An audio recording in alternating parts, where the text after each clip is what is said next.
Hello everyone, welcome to our Bibgyor academy for BPSC. तो चलते हैं आज के करंट अफेयर की तरफ। आज के करंट अफेयर का पहला टॉपिक है, भारत के 6 नए स्थल को यूनेस्को की टेंटेटिव विश्व धरोहर सूची में शामिल किया गया है। ठीक है, तो देखते हैं 6 कौन सा है। मिदुमल मेगालिथिक मोनहीर, जो कहाँ है, तेलंगाना में है, इसको शामिल किया गया है। बुंदेला महलों और किलों को शामिल किया गया है, जो एमपी और यूपी में पड़ता है। कांगेरी घाटी राष्ट्रीय उद्यान को शामिल किया गया है। ठीक है, मौर्य मार्ग पर अशोक के शिलालेख स्थल को शामिल किया गया है और 64 योगिनी मंदिर को शामिल किया गया है। गुप्तकालीन मंदिर को भी शामिल किया गया है। ठीक है, तो एग्जाम में पूछा जा सकता है कि भारत के 6 नए स्थलों को यूनेस्को की टेंटेटिव विश्व धरोहर में सूची में शामिल किया गया है, इसमें से एक दे देंगे और 3-4 ऑप्शन दे देंगे। तो इसीलिए आपको ये 6 ध्यान में रखना है और 6 का थोड़ा थोड़ा ज्योग्राफी भी आपको ध्यान में रखना है कि वो उस स्थान पे और क्या है क्या नहीं है, जो एग्जाम के लिए इम्पोर्टेंट हो जाता है।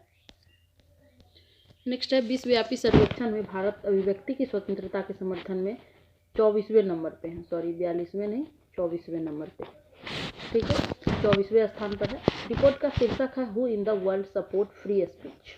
ठीक है, फ्री स्पीच को मतलब कौन ये करता है, सपोर्ट करता है, सपोर्ट करने की बात कौन करता है। यहाँ गवर्नमेंट, तो गवर्नमेंट के बारे में ये नहीं बोला गया है, ये बोला गया सिटीजनशिप के बारे में, नागरिक के बारे में, कि नागरिक इस पर क्या सोचते हैं। ठीक है, और ये रिपोर्ट जो है वो फ्यूचर ऑफ फ्री स्पीच के द्वारा रिलीज किया गया, एक संस्थान है अमेरिका स्थित स्वतंत्र थिंक टैंक है ये, उसी के द्वारा ये चालू किया गया है। टोटल इस रिपोर्ट में टोटल 33 देश को शामिल किया जाता है। ठीक है, जिसमें इंडिया का रैंक 24 है और स्कोर की बात करें तो 62.6 है। ठीक है, शीर्ष में नॉर्वे है जिसका रैंक है 87.9 और दक्षिण अफ्रीका का 66.9। ठीक है, इस रिपोर्ट में इस बात को भी शामिल किया गया कि सरकार की आलोचना करने पर सरकार लोगों पर कार्रवाई करे।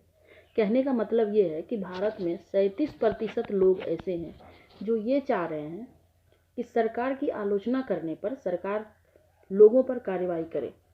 मतलब अगर सरकार की कोई नीति है, कोई योजना है, अगर हम उसका आलोचना करते हैं, उसके विरोध में कुछ बोलते हैं, तो 37% लोग ऐसे हैं ये चाहते हैं कि ऐसे लोगों पे सरकार कार्रवाई करे कि हम सरकार के बारे में, सरकार के खिलाफ, सरकार की आलोचना में क्यों बोल रहे हैं। और एक तरफ फ्री स्पीच की भी बात है, अभिव्यक्ति की स्वतंत्रता की भी बात है, और दूसरी तरफ ये भी बात है।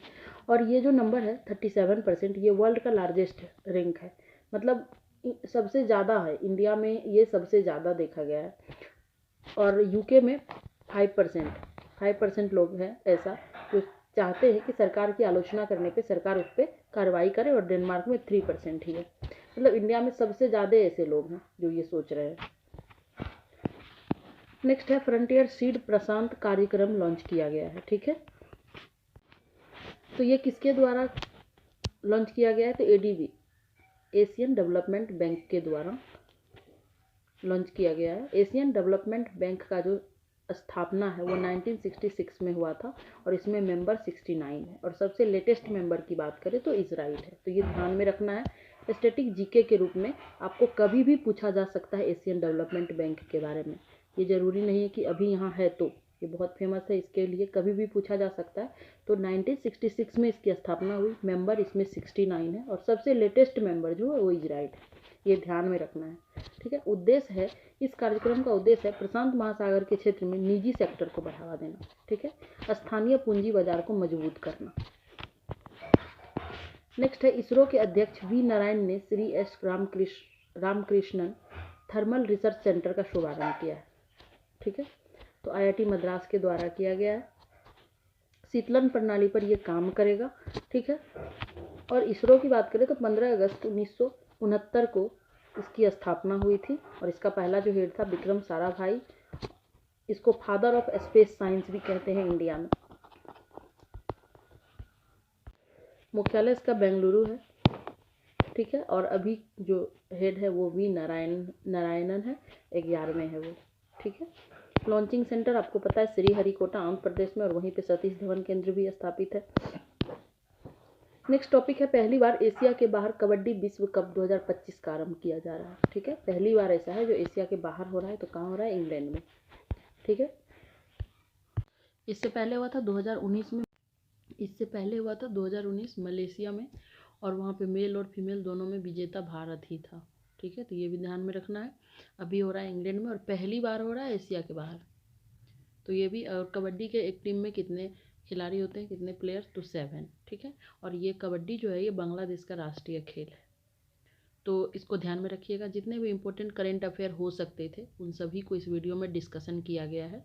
बाकी आपको अगर कुछ और ऐड ऑन करना हो तो आप हमें कमेंट करके बताइएगा। वीडियो अच्छी लगी हो तो आप लाइक, कमेंट और सब्सक्राइब कर दीजिएगा। Thank you.